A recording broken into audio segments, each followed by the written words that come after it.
the Antyakanda Part 2, Chaitanya Bhagavat. This is the last chapter because we started in the middle. We began our Chaitanya Bhagavat series about 2 years ago. Verse by verse discussion. We started with the Sankirtan Leelas of Lord Chaitanya because they're the most interesting and attractive. So now we're moving right along, and we'll finish and we'll start back with his birth, Adi Leela. So this is the last chapter of the discussion. This is the last chapter of the Antyakanda. Anty means the end, the concluding pastimes, the end pastimes, final pastimes of Lord Chaitanya in Jagannath Puri. As you know, he took sannyas at the age of 24, and for 24 years he was stationed in Puri. In the first 6 years of those 24 years, he moved from Puri back and forth to Puri, traveling around South India preaching. And then the last 18 years, he stayed continually in Jagannath Puri. And then the last 6 years, he was totally absorbed in Gambhira Leela.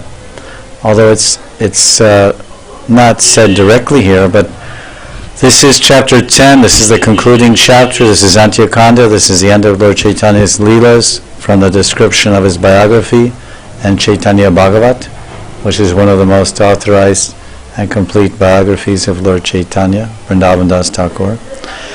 And most of what we've been hearing is about devotees coming to meet Lord Chaitanya in the Gambhira at the beginning of Chaturmasya with the Raghava Jayali festival. Everyone's bringing preparations. That's in Gambhira.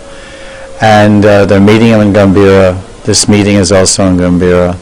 Advaita is going to Gambhira to meet the Lord. On the evening he's going to Tota Gopinath Bhagavatam, and in the Jagannath temple. So these teachings will be the concluding teachings of Lord Chaitanya's pastimes. And we see that here that he's, in these last few verses, there's several key pastimes, and in this particular one he's describing the intensity of his love. Because on one level he's teaching about how to take darshan, but darshan means after you take darshan, then you do parikrama of the temple. This is a niyam mentioned in Bhakti Rasamrita Sindhu and all the Puranas. One should also honor the Lord by doing parikrama. But the Lord is that's the Vaidhi consideration, rules and regulations. But one is on the level of rag. He says, I don't care about parikrama, I can't leave the Lord. If the Lord is giving darshan, I'll be here. If he's giving darshan for 2 hours, I'll stay here for 2 hours. Srila Prabhupada, when he was a young child, 5 years old, he used to go to the Mulik's temple. Mulik was a very wealthy family nearby his house, and they were some relation of his. And they had a small Radha Govinda deity about this big. I've been to that house when I did interviews for Leelamrita in Calcutta. I saw the deity, Radha Govinda. And they explained when they were interviewed, the elders of that family, that Abai Day, he used to come and stand for hours together after school. He'd come home from school at 2 o'clock, and from 4 o'clock when there was darshan, 4 o'clock till 7, he would just stand there looking at the deities and praying to Radha Govinda. He wouldn't do parikrama. He was lost in his prayers to the deities. So Mahaprabhu, he's not only teaching about how much absorbed one can be in darshan, but he's also revealing his own heart that he can't take his eyes off the Lord, the sweet face of the Lord. So he's Advaita Acharya, he's an Acharya, and he's very much teaching the yamas of the rules and regulations of bhakti, and he was giving regular classes every day in Navadvip, in the Srimad Bhagavatam, engaging in Nam Sankirtan, associating with devotees, worshipping as Shalaram, Shilas, and living in a holy dham. So by his very example, Shantipur is a holy dham, and Advaita has his house in Mayapur also. Mayapur dham, Navadvip dham. So by his own example, he was teaching Panchanga Bhakti. Advaita Acharya, his own example, was teaching the 5 limbs of Bhakti every day. So he's on the level of prema, so it's more than it's not Raganuga Sadhana Bhakti that he's following. He's following prema Bhakti, he's a parishad. But he was basically teaching the limbs of Panchanga Bhakti, which are observed by a focused practitioner of Vaidhi sadhana or by a tasteful practitioner of Raganuga sadhana. But Krishna, Chaitanya Mahaprabhu, he's seen the Lord and he can't take his eyes off. So we'll continue this story, the real Darshan of Jagannatha. He says, Ki dakshina ki bhavame ki pradakshine aranahi deki Jagannatha mukho vine. Mahaprabhu told Advaita, I asked you what you did, and you do Darshan of Jagannath, then do production. You go around 5 to 7 times. But when I go, I don't look to the left or the right. I don't even look to the right or the left. I don't see Balaram on his right, on Jagannath's right, and I don't see Subhadra. I just see Jagannath. I can't even see Balaram or Subhadra, and they're standing right next to Jagannath. And I certainly don't circumambulate Jagannath. I don't see anything else but the beautiful gods. Well, let's get back to Darshan. Now it's one Lord Jagannath, who is not really Lord Jagannath. He's Brajendra Nanda and Shyamsundar. And there's one Lord Chaitanya, and he's not really Lord Chaitanya, he's Radharani. So it's similar to what we're discussing. So it's Lord Krishna, but he's in Radha Bhav, because Krishna wanted to experience Radha's Mahima and the sweetness she experiences and happiness by serving Krishna and tasting his love. So Krishna is actually in the Kanti, he has the Kanti, color of Radharani, Gaurangi, Tapta Kanchana Radha, and the heart of Radharani. But the personality, it's actually Krishna experiencing Radha's heart and Radha's Bhav and Kanti. So whenever, each time Advaita would go behind Jagannath, he would miss the radiant face, would be lost to his vision. Kara Joda Kari Bali Acharya Gosai Erupe Sakala Hari Tomara Seitani.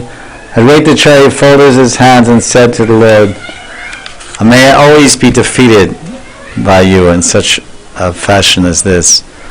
Ekatara Adikari Arachibovane Satya Kalilana E Nahi Tomabine. Advaita goes on. But I'll tell you frankly, there's no one in the 3 worlds qualified to act no one can act like you. No one can imitate what you're doing or what you do. To me say Ihara Prabhu Eka Adikari Ekataya Tomare se Matra Amihari.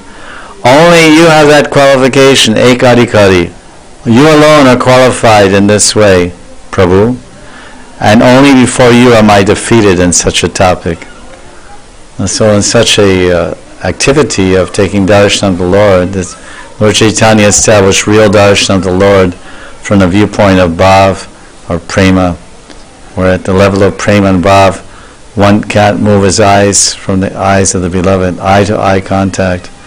And even sometimes people are transfixed in each other's eyes and someone else may have to come, excuse me, oh yes, you have to go now or whatever.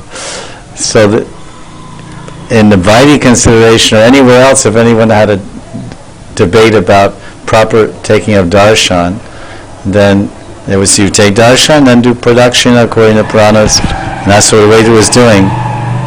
But then of course this is going on in Gambhira, in Kashi Mishra's house, and Lord Chaitanya is sitting in a sangha with all of his devotees, and they're all listening.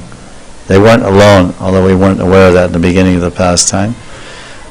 Mahaprabhu was with probably Govinda Das and Srup Damodar, Rai Ramananda, and Jagannatha Pandit, and some other Shiki Mahiti and Madhavi. There are 3.5 most intimate followers of the Lord in Jagannath Puri. Shiki Mahiti and his sister Madhavi, whom Chota Haridas begged rice from. And what I heard an interesting description of that pastime, that generally we hear, that's a little tangent, that Chota Haridas was banished from Lord Chaitanya's association in Puri. Then he subsequently went to Triveni and Kumbh Mela and gave up his body. And then he took on a Gandharva form He didn't become a ghost because he's a great devotee. Devotees don't become ghosts, but they can become kinnaras or Gandharvas, or they can go to Chandraloka. He became a Gandharva, subtle being, but not a ghost, not a pishacha or bhoot. Became a Gandharva. There's different descriptions in the purport also. Some say he was in a spiritual body and visibly singing for the Lord. We discussed that pastime. And as a Gandharva, he would come and sing for the Lord. So the offense was that Chotaharidas went to a woman and begged rice. But I actually heard a description that Chotaharidas, because Madhavi is described in Chaitanya Charitamrita, Madhavi, Devi, Dasi, whatever, she was, the words are used like by Krishna's Kaviraj, Parma Vaishnavi, Mahabhagavat, Siddha Mukta Purush, many exalted adjectives to describe the exalted position of Madhavi, this lady Madhavi. And what happened was that Gauranga Mahaprabhu banished Chotaharidas because he went to Madhavi's house because he knew that Madhavi had a young Bengali maidservant. She was elderly. Madhavi was 80 years old, 85. So it wasn't that, but Chotaharidas, he knew that she had a young, very attractive young Bengali servant, house servant. I heard this some time ago, and he deliberately went when she was there, and when she came to the door, he lusted after her, because Lord Chaitanya knew that. One day he was calculating, that, oh, she'll be there now, so I'll go. Otherwise, one might think, what is the offense if a young devotee goes to an 80-year-old lady and begs rice for the service of Gauranga? This question may be if you know the pastime. So this was an explanation that he is a premeditated, there's a type of crime in this world, there's called manslaughter and murder. Manslaughter is when two brothers are fighting, somehow get carried away and one kills the other one. So one brother killed another brother, but it was accidental death. They got in a heated argument over property or whatever. That's called manslaughter. Maybe you don't know. But then murder, there's cold-blooded murder, premeditated, where someone's making a plan, a conspiracy. He'll come out of the Devi temple this time. Now I'm paying you. You go there with your machine gun and you shoot the person. I think you may know who I'm talking about. Famous person in India was killed that way. He had some business of cassettes. So this was so when that person, that murder, that's murder, and that's premeditated and planned and in cold blood. So there's quite a heavy punishment. So this Chotaharidas was calculating, oh, she will be there then, like this. That was just some side point. But at any rate, all these devotees would be sitting in the Gambhira with the Lord, and then a waiter came, and he was welcomed. Oh, where from you have come, and what you were doing? So I come from the mandir. Oh, what did you do? I took darshan. Then what did you do? I did production. So here, so all these Vaishnavas are hearing this. Raghunath Das is there, Swarup Damodar, Haridas Thakur. They're all gathered around Gambhira. Because Gambhira is very close to Siddhabokul. It's like 2 minutes walk. As you know, 5 minutes walk from Siddhabokul, the Bhajan Stali of Haridas Thakur, to Gambhira. They're very close. As the Lord and His devotees are never very far apart. Shunina Hasena Sava Vaishnava Mandal, the Vaishnava Mandal, Haribali Utila, Mangala Kolahala. On hearing this conversation between Advaita and Gauranga, all the Vaishnava Mandala, they smiled and raised an auspicious tumult by chanting, you guessed it, Hari! Hari! Hari! Because in every instance, no matter what they chant, they always chant Hari, Hari. It's always this. Because Gauranga, that's the favorite name of Radharani, Hari, Hari. Because she's chanting that name.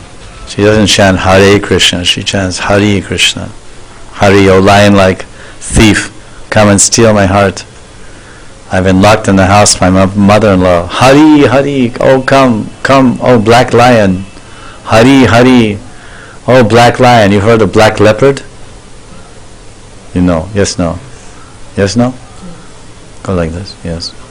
Yeah, generally leopard has spots. There's also a leopard that's black. There's also a black elephant, you know that? I'm serious. I have a very rare black elephant. So in healing, everyone says Hari Hari. E mata prabhu vichitra sarvakata advaitere ati prita karena sarvata. In this way, Gauranga's topics are all amazing and very interesting. Gauranga Mahaprabhu always showed great affection for Advaitacharya. Ati prita karena sarvata. All the time, Gauranga was showing such great affection for Nara. Ati priti. Prabhu Vichitra Sarvakata. This is Mahaprabhu's Vichitra. This is Vichitra Sarvakata. All the kata, all the topics about Gauranga are Vichitra. Vichitra means variegated, amazing, colorful. How will you translate Vichitra? Chitra. What does Chitra mean? Colorful, picturesque, very picturesque, and V means Vishesh, exceptional, extraordinary type of picturesque or Vichitra. So this is the nature of his leelas on so many levels.